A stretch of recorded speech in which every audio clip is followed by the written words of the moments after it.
Police ಜೀಪಿನ ಮೇಲೆ ಕಲ್ಲು ತೂರಿ ತಪ್ಪಿಸಿಕೊಂಡಿದ್ದ ಕಳ್ಳರ ಗುಂಪಿನ ಒಬ್ಬನನ್ನ ಹಿಡಿಯುವಲ್ಲಿ ಪೊಲೀಸರು ಯಶಸ್ವಿಯಾಗಿದ್ದಾರೆ. ನಾಯಕನಹಟ್ಟಿ ಸಮೀಪದ ಕುದಾಪುರ ಸಮೀಪ ಕಳ್ಳರ ತಂಡವನ್ನ ತಡರಾತ್ರಿ ಬಂಧಿಸಲು ಮುಂದಾಗಿದ್ದ ಪೊಲೀಸರ ಮೇಲೆ ಕಲ್ಲು ತೂರಿ ಎಸ್ಕೇಪ್ ಆಗಿರುವ ಘಟನೆ ನಡೆದಿತ್ತು.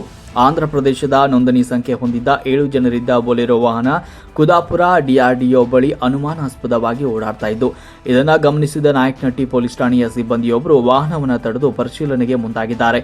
ಈ ವೇಳೆ ಭಯಗೊಂಡ ಕಳ್ಳರು ವಾಹನವನ್ನು ಬೋಸೆದೇವರಹಟ್ಟಿ ಕಡೆಗೆ ವೇಗವಾಗಿ ತೆಗೆದುಕೊಂಡು ಹೋಗಿದ್ದಾರೆ. ಕೂಡಲೇ ಎಚ್ಚೆತ್ತ ಪೊಲೀಸ್ ಸಿಬ್ಬಂದಿಗಳು ಪಿಎಸ್ಐ ಅವರಿಗೆ ತಿಳಿಸಿದ್ದಾರೆ. ಕೂಡಲೇ ಪೊಲೀಸರು ಕಳ್ಳರನ್ನ ಬೆನ್ನಟ್ಟಿ ಹೊರಟಿದ್ದಾರೆ. ಇದನ್ನು ಗಮನಿಸಿದ ಕಳ್ಳರ ಗುಂಪು ಕುದಾಪುರ ಗ್ರಾಮಕ್ಕೆ ಹೋಗಿದ್ದಾರೆ. ಅಲ್ಲಿ ಕಳ್ಳರನ್ನ ಕಂಡ ಪಿಎಸ್ಐ ಶರಣಾಗುವಂತೆ ಎಚ್ಚರಿಸಿದ್ದಾರೆ. ಈ ವೇಳೆ ಕಲ್ಲು ತೂರಿದ್ದ ಇದರ ಬಗ್ಗೆ ಪ್ರತಿಯಾಗಿ ಪೊಲೀಸರು ಆತ್ಮರಕ್ಷಣೆಗಾಗಿ ಗಾಳಿಯಲ್ಲಿ ಗುಂಡು ಕೂಡ ಹಾರಿಸಿದ್ರು. ಗುಂಡು ಹಾರಿಸ್ತಾ ಇದ್ದಂತೆ ಕಳ್ಳರು ಅಲ್ಲಿಂದ ಪರಾರಿಯಾಗಿದ್ರು. ಆಂಧ್ರಪ್ರದೇಶಕ್ಕೆ ವಾಪಸ್ ಹೋಗಿದ್ರು. ಪೊಲೀಸರ ಮೇಲೆ ಕಲ್ಲು ತೋರಿ ಜೀಪಿನ ಗಾಜು ಒಡೆದು ತಲೆ ಮರೆಸಿಕೊಂಡಿದ್ದ ಅನಂತಪುರ ಮೂಲದ ಕಳ್ಳನೊಬ್ಬನನ್ನ ನಾಯಕನಹಟ್ಟಿ ಪೊಲೀಸರು ಬಂಧಿಸುವಲ್ಲಿ ಯಶಸ್ವಿಯಾಗಿದ್ದಾರೆ. ಬಂಧಿತ ಆರೋಪಿಯನ್ನ ರಮಣ ಅಂತ ಗುರುತಿಸಲಾಗಿದೆ. ಇದೇ ವೇಳೆ ಕೃತ್ಯಕ್ಕೆ ಬಳಸಿದ್ದ ಬೊಲೆರೋ ಪಿಕಪ್ ವಾಹನವನ್ನು ಪೊಲೀಸರು ಜಪ್ತಿ ಮಾಡಿದ್ದು, ಉಳಿದ 7 ಮಂದಿ ಆರೋಪಿಗಳ ಪತ್ತೆಗೆ ಪೊಲೀಸರು ಬಲೆಯನ್ನ ಬೀಸಿದ್ದಾರೆ. ವರದಿ ಹರೀಶ್, ನಾಯಕನಹಟ್ಟಿ.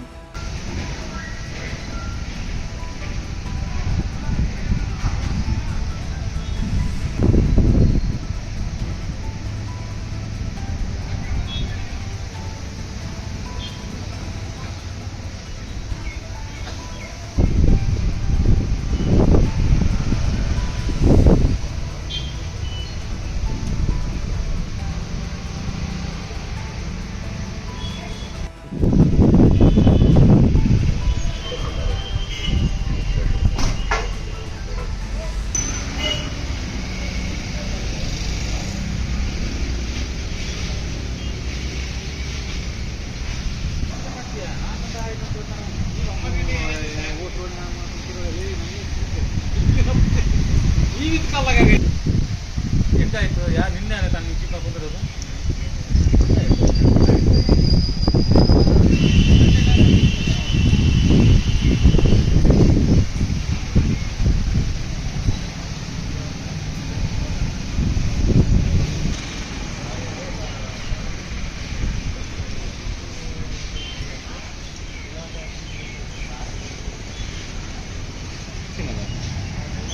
ನೋಡಿ ಯಾರು ಅಂತ.